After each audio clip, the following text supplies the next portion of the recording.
Hello दोस्तों, तो आज के वीडियो में हम बात करेंगे एक ऐसे स्टॉक की जो ना ही स्टॉक ऑफ द वीक हो सकता है बल्कि स्टॉक ऑफ द मंथ और स्टॉक ऑफ द क्वार्टर और इनफैक्ट एक पोर्टफोलियो स्टॉक की तरह आपके पोर्टफोलियो में प्लेस हो सकता है, क्योंकि कंपनी इतनी प्रॉमिसिंग लग रही है, इतने अच्छे सेक्टर के अंदर काम करती है कि इसकी ग्रोथ और अर्निंग दोनों ही प्रॉमिसिंग लगती है और बहुत ही निश स्किल है, तो कंपटीशन बहुत लिमिटेड है मार्केट में।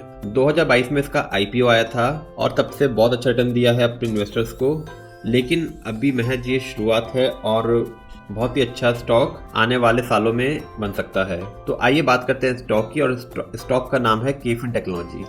तो सबसे पहले समझते हैं कि ये केफिन टेक्नोलॉजी करता क्या है। तो केफिन टेक्नोलॉजी एक technology driven financial service platform है जो एसेट मैनेजर्स और कॉर्पोरेट इशूअर्स को एक प्लेटफॉर्म प्रोवाइड करता है for transaction origination and processing for mutual funds and private retirement schemes, ना ही इंडिया में बल्कि मलेशिया, हांगकांग और फिलीपींस में भी। तो हमने देखा है आजकल म्यूचुअल फंड्स का बहुत ही अच्छा रिटेलर्स में अवेयरनेस आ गई है और रिटेलर और बहुत ही अच्छा म्यूचुअल फंड का पैसा एसआईपी के थ्रू इनफ्लो मंथली आ रहा है। ऑलमोस्ट अगर देखें तो 35,000 करोड़ पर मंथ की एसआईपी के थ्रू पैसा आ रहा है हमारे मार्केट में। मेजर पैसा आजकल टेक्नोलॉजी ड्रिवन प्लेटफॉर्म्स के थ्रू आ रहा है, जो एग्रीगेटर्स होते हैं जो डिफरेंट बैंक्स के डिफरेंट इक्विटी हाउसेस के म्यूचुअल फंड्स को एग्रीगेट करके एक ही प्लेटफॉर्म बेचते हैं। तो ये केफिन टेक्नोलॉजी ट्रांजैक्शंस ओरिजिनेशन और प्रोसेसिंग में काम करता है फॉर म्यूचुअल फंड्स। तो बेसिकली ये एक प्लेटफॉर्म है जो म्यूचुअल फंड प्रोवाइडर और म्यूचुअल फंड के जो ब्रोकर्स हैं उनको टेक्नोलॉजी प्लेटफॉर्म प्रोवाइड करता है। अब अगर इस सेगमेंट में देखें तो इंडिया में दो ही कंपनी है, एक कैम्स और दूसरा ये केफिन टेक्नोलॉजी। 40% शेयर केफिन टेक्नोलॉजीज के पास है और 60% शेयर कैम्स के पास है मार्केट में। तो इसलिए बहुत निश्चित स्किल में काम करती है और बहुत ही प्रॉमिसिंग लग रही है। अगर इसके क्विक फाइनेंशियल देखें तो 20,000 करोड़ की मार्केट कैप है, 66 के पी पे मल्टीपल पे काम कर रहा है और आरओसी अगर देखें 33.3 आरओसी और आरओई 24.5। तो बहुत ही अच्छे फाइनेंशियल पैरामीटर्स और debt free, almost debt free company है, 0.04 का डेट है और ग्रोथ अपॉर्चुनिटीज बहुत अच्छी नजर आती हैं, इसलिए पैग रेशियो भी 0.71 है। इसके प्रमोटर्स की बात करें तो 33% प्रमोटर्स के पास हैं, वेयर 24.61% होल्डिंग एफआईएस के पास है और 20% डीआईएस के पास है। तो एफआईएस और डीआईएस के पास ऑलमोस्ट 50%, क्लोज टू 50% होल्डिंग है, क्योंकि भरोसेमंद स्टॉक नजर आ रहा है, इसलिए एफआईएस डीआईएस का भरोसा है। आइए अब टेक्निकल से बात करते हैं कि टेक्निकली क्या टारगेट्स बन सकते हैं आने वाले टाइमों के अंदर। और इस गिरते हुए मार्केट में जहां मार्केट 26,000 से 23,600 तक आया, इस टाइम पे स्टॉक ने कैसा परफॉर्म किया, जो कि एक लिटमस टेस्ट है किसी भी अच्छे स्ट्रॉन्ग फंडामेंटल स्टॉक्स के लिए कि वो बुरे टाइम में कैसा परफॉर्म करते हैं। तो आइए देखते हैं टेक्निकल। और दोस्तों आगे बढ़ने से पहले अगर आपको वीडियो अच्छा लग रहा है तो काइंडली लाइक एंड सब्सक्राइब, ताकि ऐसे और वीडियोस आप तक रेगुलरली पहुंच सकें, क्योंकि इस चैनल पे हम ऐसे स्टॉक्स के बारे में बात करते हैं जो ब्रेकआउट या ब्रेकडाउन दिखा रहे होते हैं और फिर उसके बारे में हम एनालिसिस करते हैं कि क्यों ब्रेकआउट या ब्रेकडाउन हो रहा है और उसको वैलिडेट करते हैं कि क्या हमारी एनालिसिस सही रही या नहीं रही, जिससे हम कुछ सीखने की कोशिश करते हैं।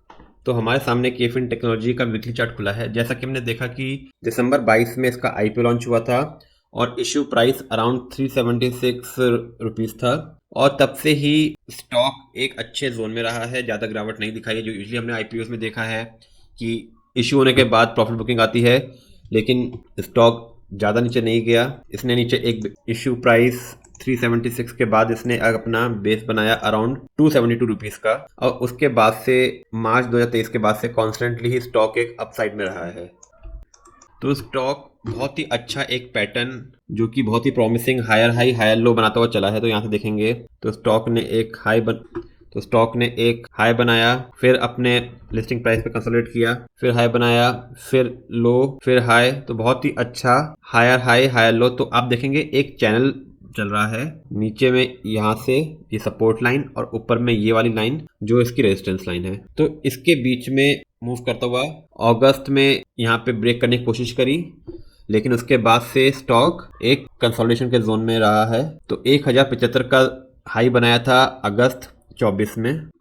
तो अगस्त के बाद से 1000 का हाई बनाने के बाद स्टॉक पिछले 3 महीने से कंसोलिडेट कर रहा है इसी जोन के अंदर। और अब देखिए लास्ट 2-3 वीक्स में जहां मार्केट ने अच्छी गिरावट दिखाई और काफी शेयर्स अपने हाई से 30-40% गिरे हैं, इस स्टॉक ने बिल्कुल भी गिरावट नहीं दिखाई और अपने आप को एक कंसोलिडेशन के जोन में, जहां ऊपर 1000 और नीचे में मैक्सिमम ये पॉइंट 900 रुपये के आसपास यहाँ तक नीचे आया और इसी जोन में एक अच्छा कंसोलिडेशन किया 4 महीने। और अब लास्ट 2 वीक से अगर आप देखेंगे तो लास्ट 2 वीक में एक बहुत ही अच्छा कंसोलिडेशन ब्रेकआउट किया है 3 महीने का, और ना ही ब्रेकआउट किया है बल्कि यहाँ सस्टेन भी किया है। लेकिन सबसे इंपॉर्टेंट बात देखिए, स्टॉक 2 ब्रेकआउट दिखा रहा है यहाँ पे इस पॉइंट पे।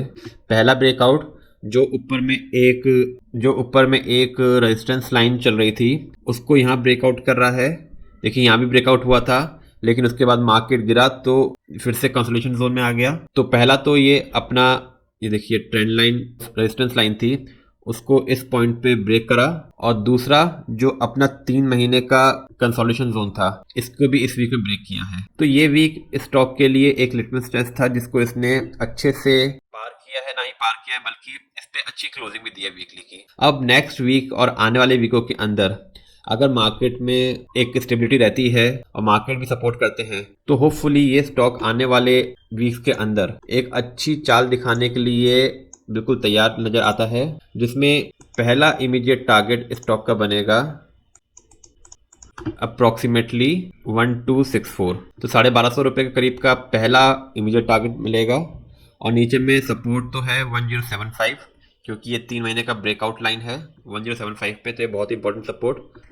और क्योंकि जैसे हमने बात करी कि बहुत ही प्रॉमिसिंग निश स्किल का स्टॉक है, टेक्नोलॉजी ड्रिवन प्लेटफॉर्म्स हैं, और जैसा कि एक रिसर्च बताती है कि आने वाले टाइम में जो अभी SIPs की इनफ्लो हैं वो मल्टीपल टाइम्स इंक्रीज होंगे जैसे जैसे अवेयरनेस बढ़ेगी। क्योंकि अभी भी मात्र म्यूचुअल फंड्स के अंदर इनफ्लो शुरू हुआ है, अवेयरनेस आई है, और ये फ्रीक्वेंसी, वॉल्यूम्स और क्वांटिटी तीनों इंक्रीज होंगे, जिसकी वजह से सीधा इम्पैक्ट कैम्प्स और केफिन टेक्नोलॉजीज को बेनिफिट मिलेगा।